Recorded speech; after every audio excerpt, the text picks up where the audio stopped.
Hello guys, have you all? Welcome back to our channel.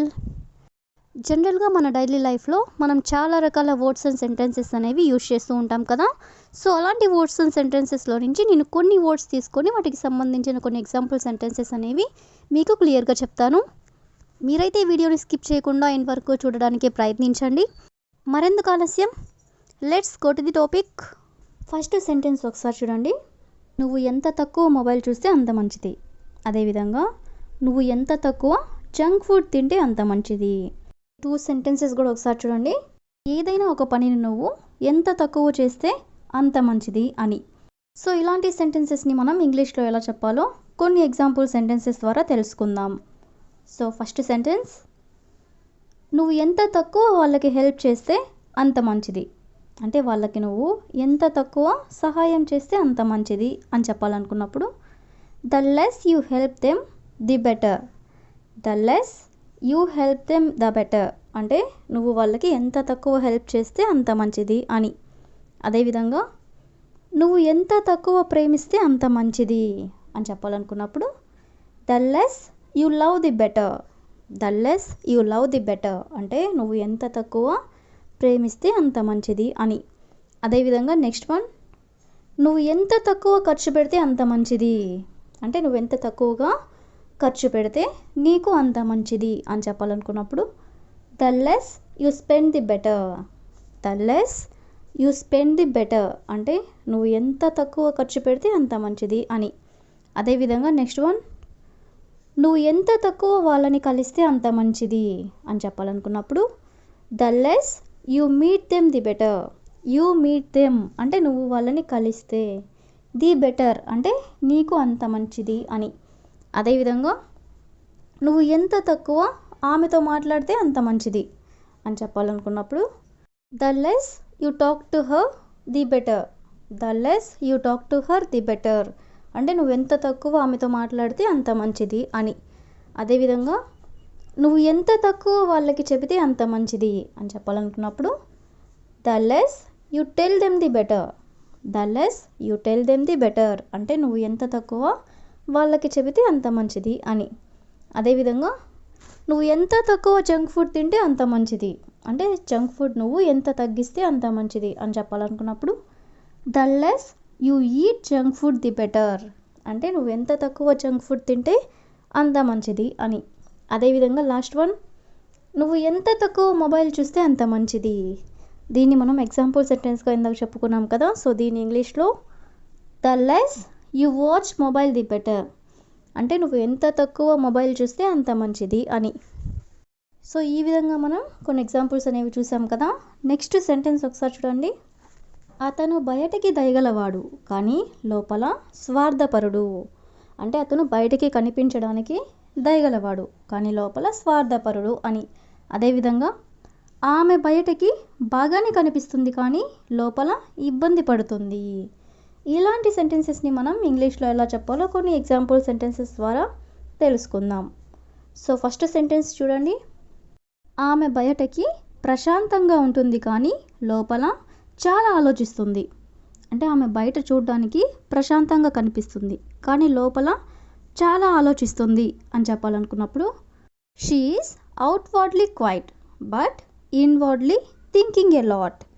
She is outwardly quiet అంటే ఆమె బయటికి ప్రశాంతంగా ఉంటుంది అంటే క్వైట్గా ఉంటుంది, బట్ కానీ ఇన్వర్డ్లీ అంటే లోపల, థింకింగ్ ఎ లాట్ అంటే చాలా ఆలోచిస్తుంది అని.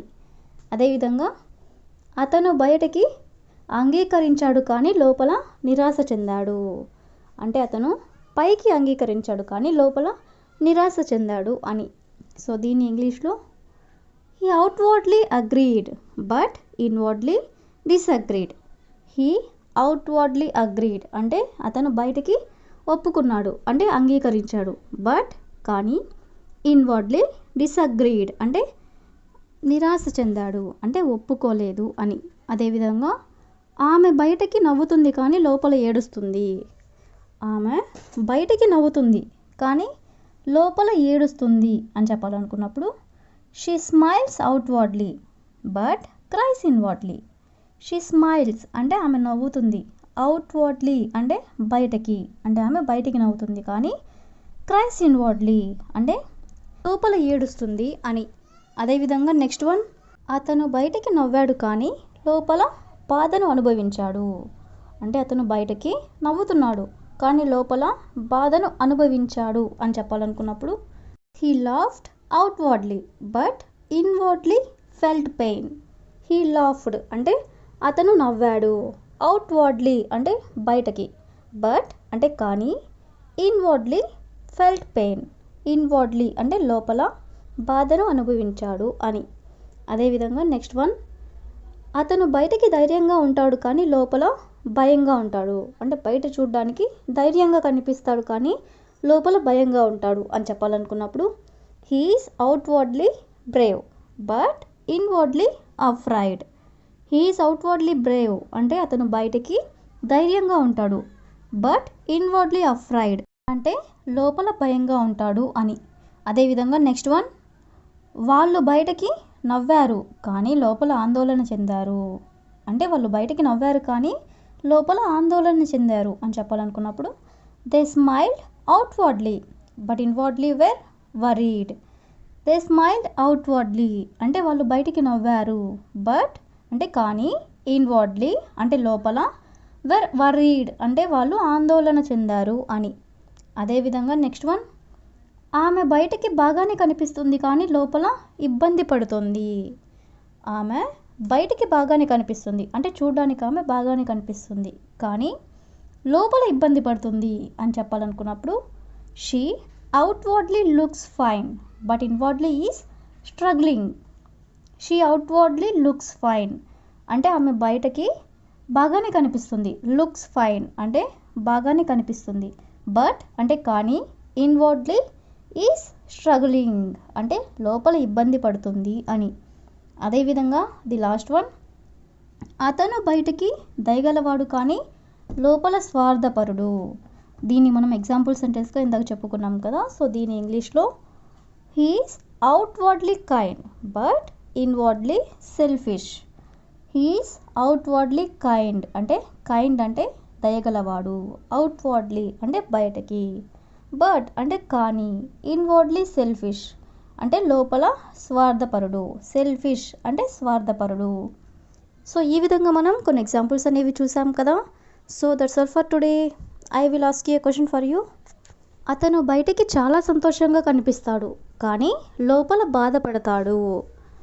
అతను బయటికి చాలా సంతోషంగా కనిపిస్తాడు కానీ లోపల బాధపడతాడు.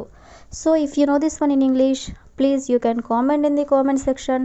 Thank you for watching.